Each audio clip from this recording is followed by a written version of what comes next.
Hello everyone, and thanks for watching again.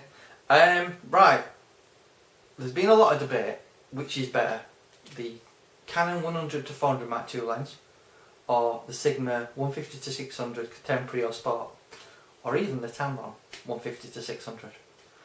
So I'm going to do a little bit of a contest basically.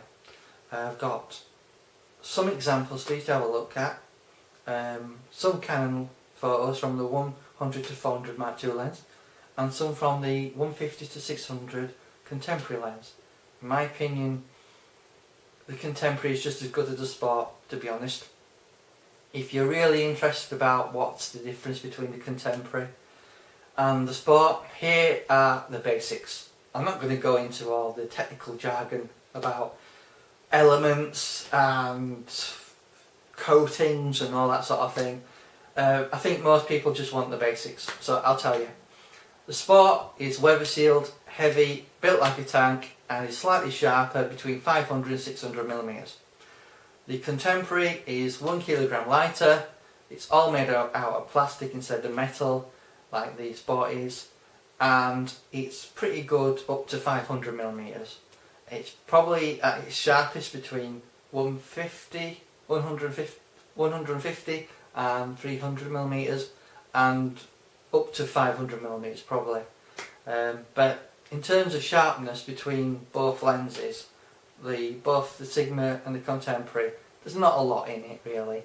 I've tried cropping in and having a look at the images by 200%. There's not a lot in it. So I just wanted to do another video for you guys to see some samples, and it's up to you to make your mind up which you prefer. Thank you. Bye bye. Hello everyone, and thanks for coming to my video. I think anyone who does photography, and does telephoto photography in particular, who can't afford the Canon or the Nikon primes because they're extremely expensive, have gone for the cheaper alternatives such as the zooms with obviously a variable aperture. I think a lot of people are considering the 100 to 400 Mark II Canon lens versus the Sigma 150 to 600 Contemporary, Sport, and also the Tamron version. For you guys in the Nikon world, you're probably wondering how it stacks up against the 200 to 500 lens.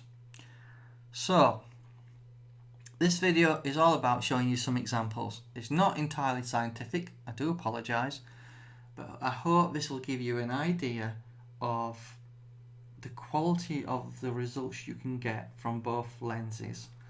If you're wondering about the Contemporary versus the Sport, which is better, in my opinion, they're as good as each other. The only advantage to the Sport is it's it's a kilogram heavier, first of all, so that's a disadvantage. But the advantage is it's weather sealed, and at between 500 and 600 millimeters, it's a little bit sharper than the Contemporary.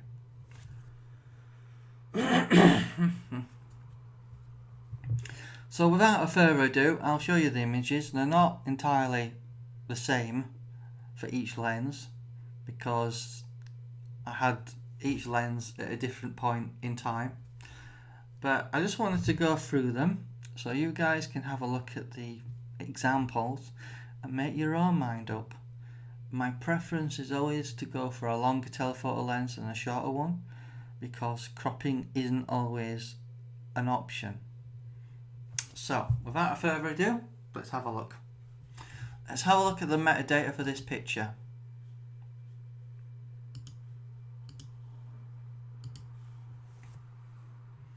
Right, 324 millimeters, f8, ISO 800. So that is set to camera raw medium settings on the 1D Mark III. So let's zoom in a little bit. 50%,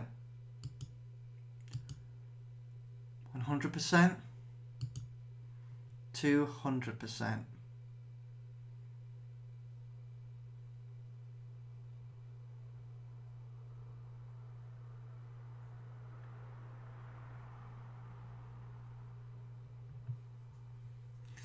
Right, the next one is a Canon picture from the 100 to 400 Mark II lens.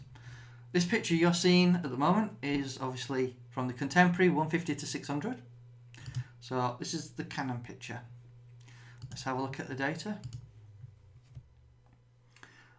400 millimeters, 5.6, ISO 400. So it may be a bit cleaner, but it still is further away. 50%, 100%, 200%. Now it is on medium settings, so you can see pixelization. So let's come out a little bit. Right, let's come out a little bit so we don't see any sort of pixelization, because it is at 10 megapixels.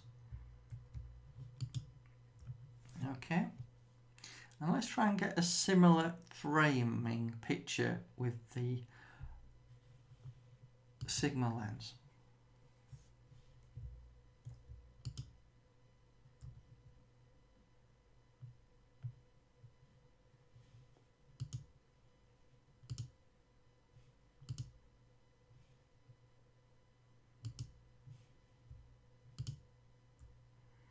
I would say 66% gets you roughly 100% of what the Canon can produce. But is it sharper? That's the question. The choice is yours. You make your own mind up.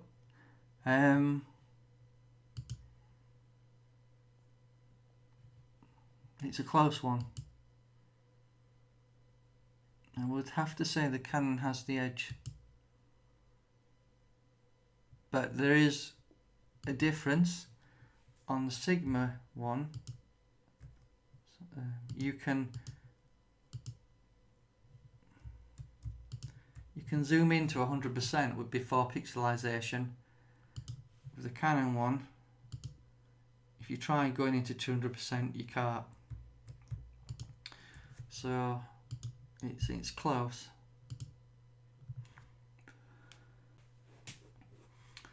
Right, the next image. This is on the Sigma. So let's just have a look at the data. 600 millimeters. Obviously it's set to medium settings on the camera. 7D. ISO 400. f8. So let us zoom in. 50%, 100%, 200%. But at that point we can see some pixels there. But if we zoom out to 100%, it looks pretty good. So let's have a look at the next image, which is on the Canon lens. That's ISO 400, 5.6, 400 millimeters. Let's zoom in.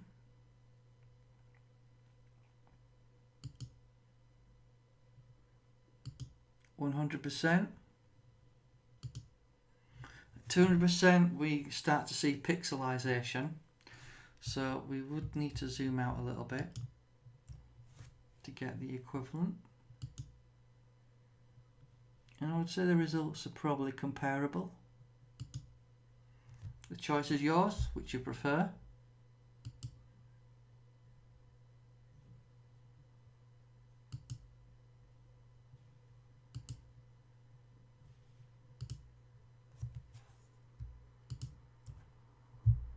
Clearly, the higher the resolution of your camera, the more you can actually crop. So that's the Sigma lens, that's the Canon lens. Okay, the next picture is on the Sigma.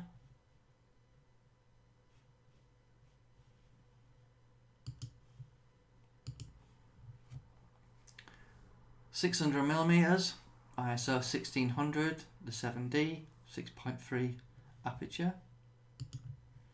Right, let's zoom in. 50%. It's a very good picture, this. I think the focus could have been better because it's here when it needs to be on the eye. 100%, and it's okay. Next image, which is obviously slightly different. Let's have a look at the metadata. 164mm, ISO 400, f5.6, 7D. Let's have a look.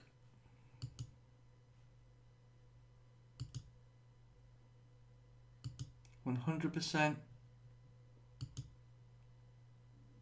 200%. Okay, the next image, which is a Sigma picture, on the Sigma lens I mean. Right, the data is 562mm, 3200 of a second, f8, ISO 800. We're actually on high settings here, so it might not be a fair comparison because the Canon one is on medium settings.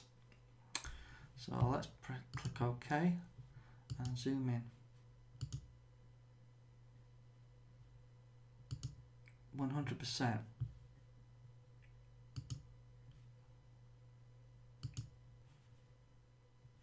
So let's have a look at the information on this lens. 562mm, ISO 800, f8, 3200 of a second, 7D. It's set to its high settings though, so it isn't a fair comparison with the Canon, I believe. Well, let's zoom in. 100%, that's 100%, and 200%.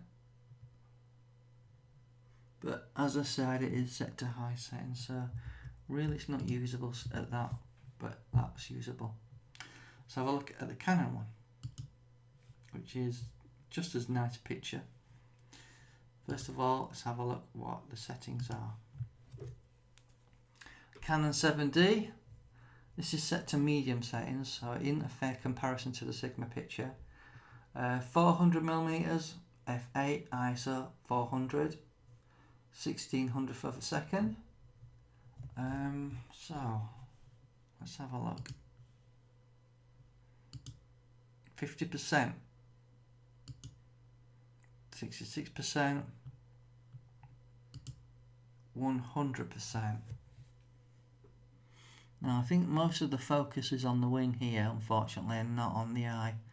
It would have been a lot better if it was, so you could have a clear indication of which is sharper.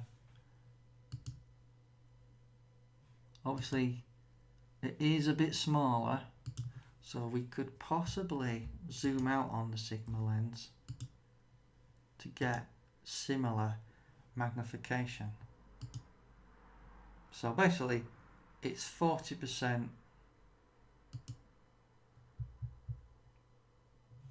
out we have to come to match the Canon's sized image here when we've cropped in. So it's up to you which you think is better. Obviously it would help if there were very similar images, but it's not an easy thing to achieve with wildlife. But they're both very good images, and the Sigma is certainly capable of producing good results, as you've seen. It's up to you to make your mind up, but I certainly think the Sigma and the Canon lenses can produce good results. The choice is yours. Personally, optically speaking, the Canon picture here looks really nice. In fact, probably nicer than the Sigma one. However, the Sigma lens can focus twice as fast on the 7D. But I have seen a video of the 1DX where the autofocus speed for the Canon lens is really fast. So it might be just a choice of camera which matches the lens. Anyway, it's for you to make your mind up. I'm not here to tell you what to buy, but I hope you find this comparison helpful, and thank you for your time.